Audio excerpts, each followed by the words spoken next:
चाहे ब्रह्मा कहो चाहे विष्णु कहो महादेवा, ओम नमो भगवते वासुदेवा, ओम नमो भगवते वासुदेवा।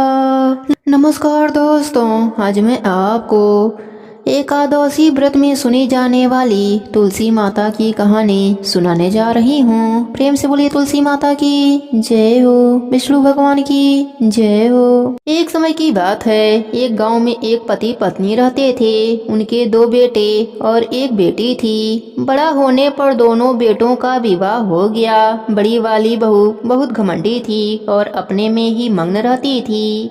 सास ससुर का बिल्कुल भी सेवा नहीं करती थी।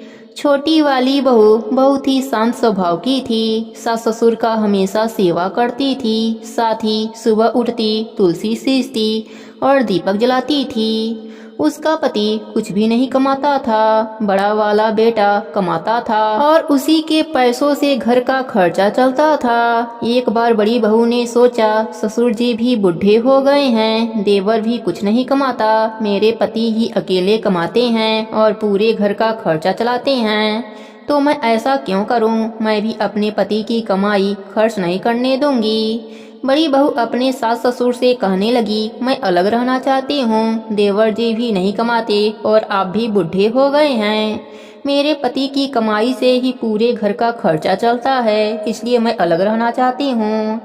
बड़ी बहू ने घर का बंटवारा करा दिया। घर का जो भी अच्छा सामान था वह अपने हिस्से में ले लिया और जो भी टूटा फूटा सामान था वह छोटी बहू के हिस्से में दे दिया।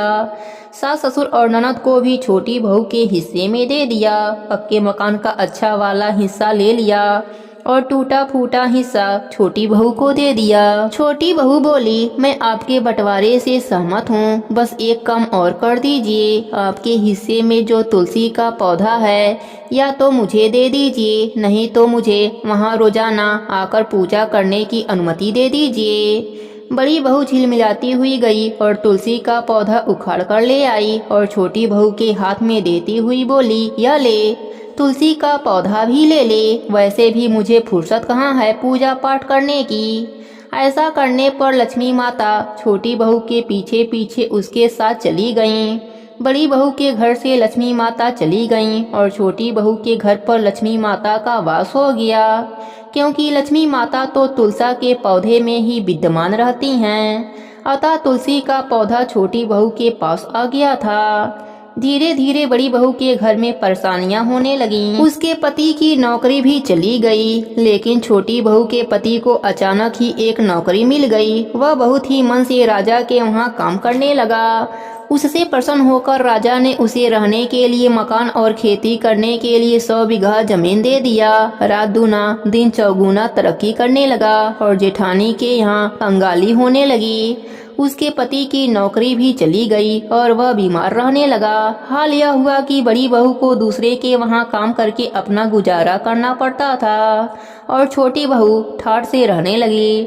अपने सास ससुर की सेवा करती, सुबह शाम तुलसी माता की पूजा करती, दीपक जलाती और वहीं बैठकर कथा कहानी सुनती थी। इस प्रकार तुलसी माता की कृपा से छोटी बहू धरती लोक पर सुखों को भोगा और मरने के बाद वैकुंठ लोक का वास मिला। हे तुलसी माता, जैसे आपने छोटी बहू पर अपनी कृपा करी, वैसे ही अपने सभी भक्तों पर करना। सबके व्रत को पूर्ण करना। कहानी अधूरी हो तो पूरी करना, पूरी हो तो मान रखना। प्रेम से बोलिए तुलसी माता की जय हो, विष्णु भगवान की जय हो।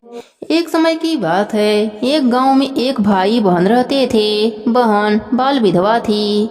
बहन नित्य नियम निभाती थी, धार्मिक विचारों वाली थी, हमेशा पूजा पाठ भजन से अपना समय बिताती थी।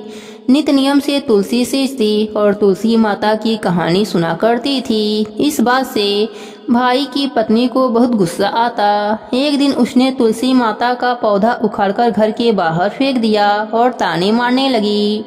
बहन से भाभी के ताने सहन नहीं हुए। वह अपना तुलसी का गमला उठाकर गांव के बाहर चली गई। भाई जब घर आया तो बहन को घर पर नहीं देखकर अपने पत्नी से पूछा, बहन कहाँ गई है? तो भाभी ने कहा, तुम तो घर में रहते नहीं हो, बाहर चले जाते हो और तुम्हारी बहन तो कुलछनी है, पता नहीं कहाँ कहाँ फिरती रहती है।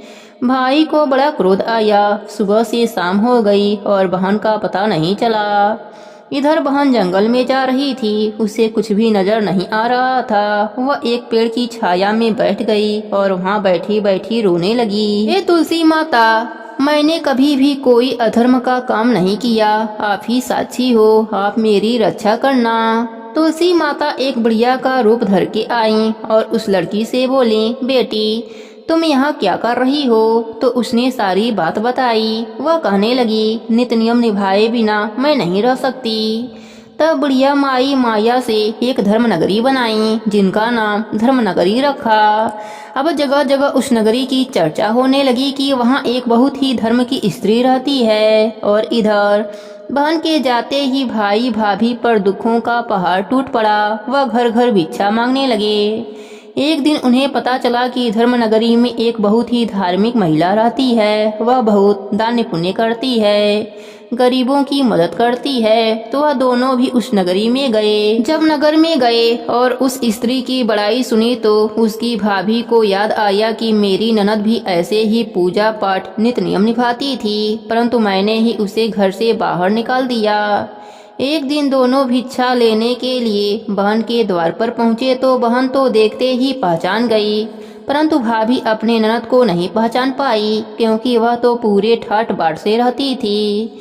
तब भाभी की आंखों में पानी भर आया तो उसने पूछा, आप क्यों रो रही हैं? भिक्षा कम हो तो और ले जाओ, या कोई और तकलीफ हो तो बोलो, मैं तुम्हारी क्या सहायता कर सकती हूँ। तब भाभी और जोर जोर से रोने लगी और पैरों में गिर पड़ी और माफी मांगने लगी। तब वह बोली, आप लोग कौन हैं? तब वह बोली, ननद बाई सा, मुझे क्षमा कर दो, परंतु आपकी आवाज़ से मैं तो आपको पहचान गई। मैंने आपको बहुत बुरा भला कहा है और आपके तुलसी जी को भी उखाड़ कर फेंक दिया है।